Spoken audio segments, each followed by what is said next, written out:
नमस्कार आदाब। आप सुन रहे हैं क्राइम स्टोरी इन हिंदी। आज आप लोगों को मैं सुनाने जा रहा हूँ वो फूलन देवी जो बलात्कार का बदला 24 लोगों को खड़ा करके बंदूक से भून के लिया था। आप लोगों को याद होगा, कहानी तो सुना ही होगा, याद नहीं होगा, लेकिन कहानी ज़रूर फूलन देवी का नाम हर बलात्कार पे आता है दोस्तों। कि वो एक थी मर्दानी जिसने पूरा बदला अपना ले लिया था और बहुत बहुत नामों से विख्यात थी फूलन देवी। तो फूलन देवी ऐसे ही बदला नहीं ले लिए थे, जब तक वो अपने दम पे थी तभी बदला ले पाई थी। जब वो दूसरे के भरोसे हो गई तो वो भी 2001 में मार दी गई। तो दोस्तों, जब तक इंसान के अंदर बदला लेने का जुनून रहेगा तभी तक काम हो पाता है। जब कोई दूसरे भरोसे पे हो जाता है उसी दिन उसके साथ कुछ ना कुछ अनहोनी हो जाती है। तो आइए दोस्तों, आज मैं फूलन देवी की कहानी सुनाता हूँ। कौन थी फूलन देवी और किस जगह की रहने वाली थी। दोस्तों, नाम फूलन देवी थी, जात की थी मल्लाह, जो नीची जातियों में आता है।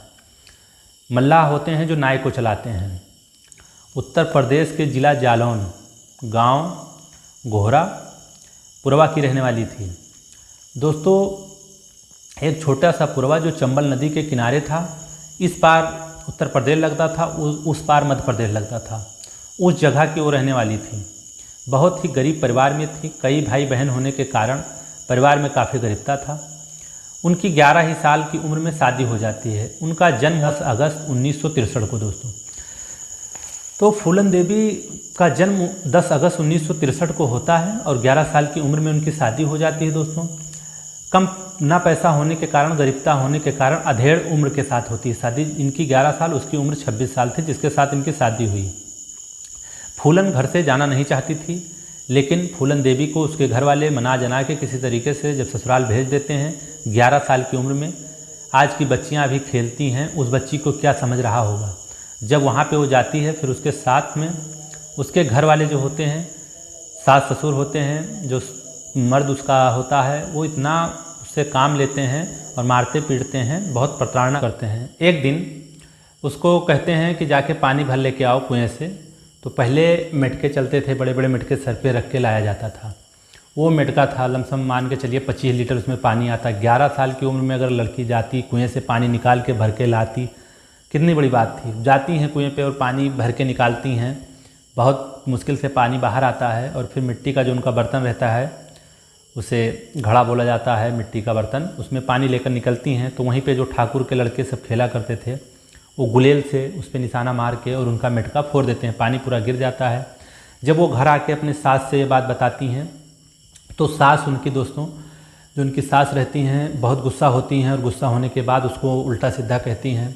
तो फूलन भी उनके जवाब में एक बात बोलती है कि जैसा उन लोगों का, ठाकुर लोग जो आते हैं पानी भरने के लिए, जो ठाकुर की औरतें वहाँ पर पानी भरने आई थी, उनका भी बर्तन देखा था, वो फूले का था।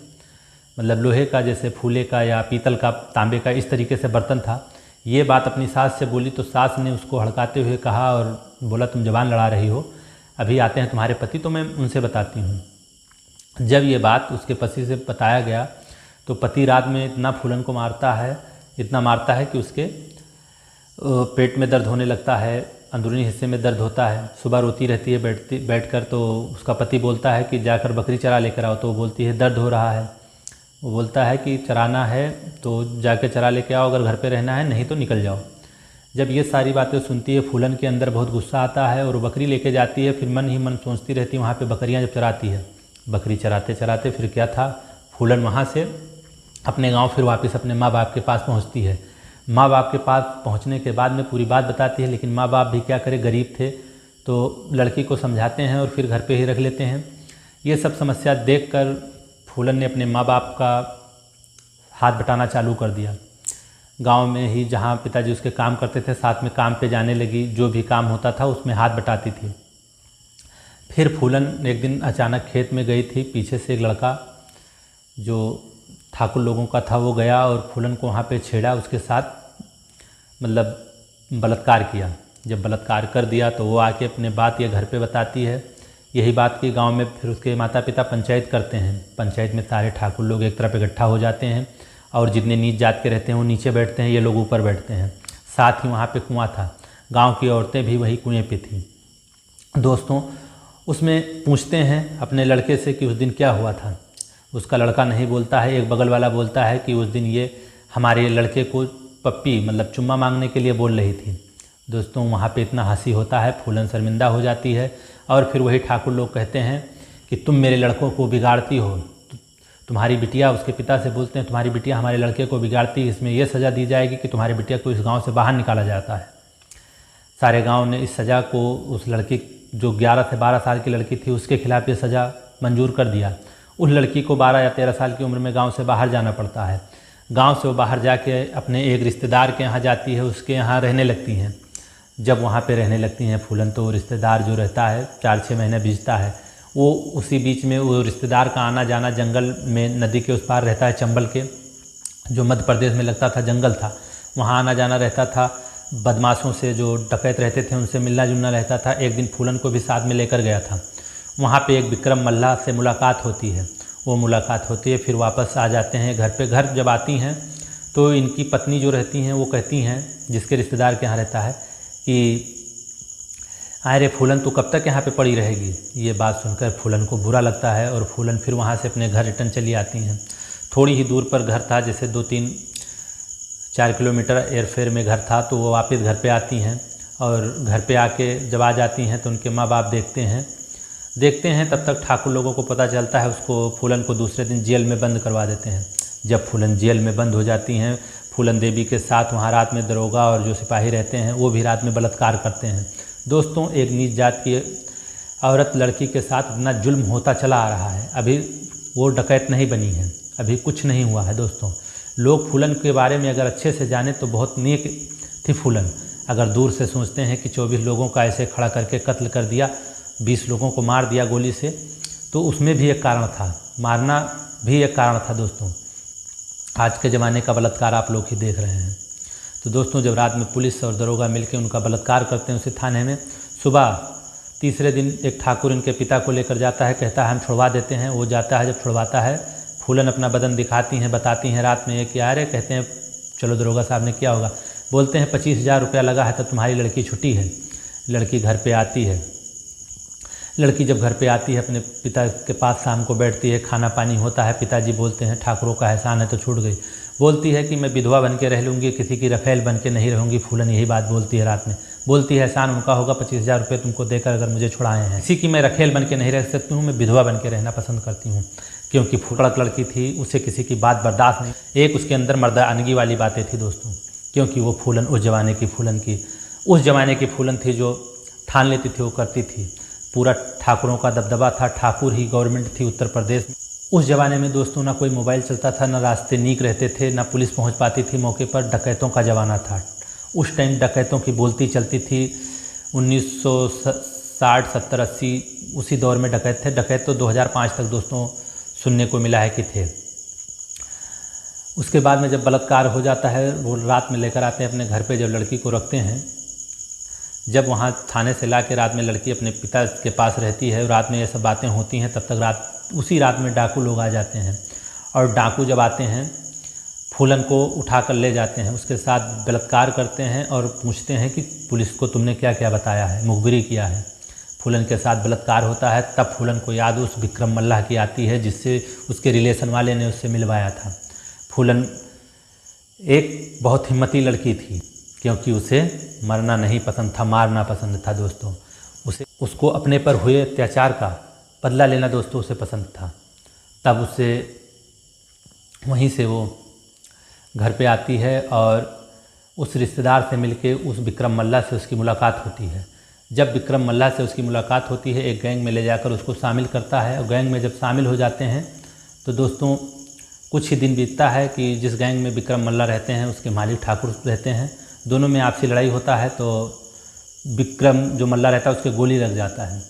उसको लाकर फूलन देवी कानपुर में उसका गोली निकलवाती हैं पैर से, और फिर सही करा के जब वापस ले जाती हैं तो जो विक्रम मल्ला के गैंग का जो सरदार था जिसने गोली मारी थी विक्रम मल्ला को, क्योंकि वो सामान्य जात के थे, ये नीच जात के थे, उसमें भेदभाव भी होता था दोस्तों। उसमें भेदभाव भी होता रहता था जो डकैत थे ऊंच नीच का। तब जब उसको गोली विक्रम मल्ला मार देता है, उसका मालिक विक्रम मल्ला हो जाता है। विक्रम मल्ला से मिलने एक श्री राम और लाला राम मिलने 2 आदमी आया करते थे जो पुलिस के मुखबिर रहते थे, और दोस्तों सामान भी डकैतों को बंदूक असलहा वगैरह पहुंचाया करते थे। उन लोगों को फूलन देवी देखकर मन में गंदा स्वभाव आया और वही लोग चाल करके विक्रम मल्ला को मरवा देते हैं। फूलन देवी को पकड़ ले जाते हैं, मिलकर बहुत बलात्कार उसके साथ उस रात होता है। जब फूलन देवी के साथ फिर बलात्कार होता है और विक्रम मल्ला मार दिया जाता है, फूलन देवी उस टाइम टूट जाती हैं। उसी रात में वही रिश्तेदार फिर मिलता है जो विक्रम मल्ला से मिलवाया था। वो वहाँ से फूलन देवी को उठा लेकर जाता है। तब एक ले जाता है जो मुस्लिम डाकू थे, उनके पास लेकर जाता है, मिलवाता है इनको, उनसे मिलवाता है। फिर उसके बाद में ये जाके उसमें शामिल हो जाती हैं। जब उस गिरोह में शामिल होती हैं और वो जो बाबा के नाम से वो मुस्लिम डकैत मशहूर थे, वो इनकी दर्द और पीड़ा समझ गए थे। लेकिन ये उस मुस्लिम गैंग में इसलिए गए थे कि वहाँ पे ज़्यादातर उनके जो डकैत थे उस गैंग में शामिल थे वो सब मुसलमान थे, तो उसमें भेदभाव ऊंच नीच का चक्कर नहीं था। इसलिए फूलन देवी इस बार उस बाबा के ग्रुप में गई। बाबा ने फूलन देवी को सरदार बना दिया। उसके बाद में कहा जाके अब तुम बदला ले सकती हो। दोस्तों, इससे पहले जब विक्रम मल्ला के साथ में थी तो एक को मारा था। जब एक ठाकुर को इन्होंने मारा था तब विक्रम मल्ला ने कहा था अगर आज तुमने 20 को मारा होता तो पूरे देश में नाम होता, मुख्यमंत्री और प्रधानमंत्री भी तुम्हारा नाम लेते कि कोई फूलन देवी है। फूलन देवी के दिमाग में ये बात नाचती रहती थी। ठाकुरों के खिलाफ बहुत ज़्यादा इनके अंदर घृणा थी, क्योंकि श्री राम और लाला राम जब से इनको ले गए थे, बलात्कार किए थे, ये आए दिन समझिए इतने बलात्कार हुआ था जब तक ये डाकू नहीं बनी थी। डाकू बनने के बाद भी एक बार बलात्कार हुआ, तब ये जाकर बाबा के ग्रुप में जब शामिल हो गई। वहाँ जब दोस्तों फूलन देवी शामिल होती हैं तब बाबा ने इनको बताया कि फला गांव में शादी है, वहाँ श्री राम और लाला राम आ रहे हैं। ये बात सुन के फूलन देवी का दिल मचल जाता है और फूलन देवी अपने गिरोह के साथ तैयारी करके बहुत ज़्यादा डकैतों के साथ 40-50 डकैतों के साथ, वो लोग घोड़ा से कभी नहीं चलते थे, वहाँ घोड़ा नहीं था, सब पैदल ही जाते थे। और नदी नाव पार था, नदी थी, नदी के बाद फिर इधर जंगल था, वही बीहड़ बोला जाता था दोस्तों, उसी में सब लोग रहते थे। चंबल नदी था। घटना उत्तर प्रदेश में होती थी, भाग के लोग चले जाते थे मध्य प्रदेश में। इधर की पुलिस उधर नहीं जाती थी, उधर की पुलिस इधर नहीं आती थी। वहाँ शादी समारोह का इंतजाम पूरा हो रहा था कि यहाँ पे श्री राम और लाला राम आएंगे। जब डकैत फूलन देवी अपने गिरोह के साथ वहाँ पे पहुँचती हैं, वही गांव रहता है जहाँ पे फूलन देवी को पंचायत में लोगों ने हंस के बाहर निकाल दिया था, जहाँ सबसे पहले बलात्कार हुआ था। फूलन देवी उस गांव के सारे ठाकुरों को बाहर निकालती हैं। 24 ठाकुर निकलते हैं, 1-2 इधर उधर छुप जाते हैं। जो छत पर रह गए हैं आज भी जिंदा है, आप बीती बताते हैं। खड़ा करके वो अपना सीन याद करके कि लोगों ने इस तरीके से हंसा था।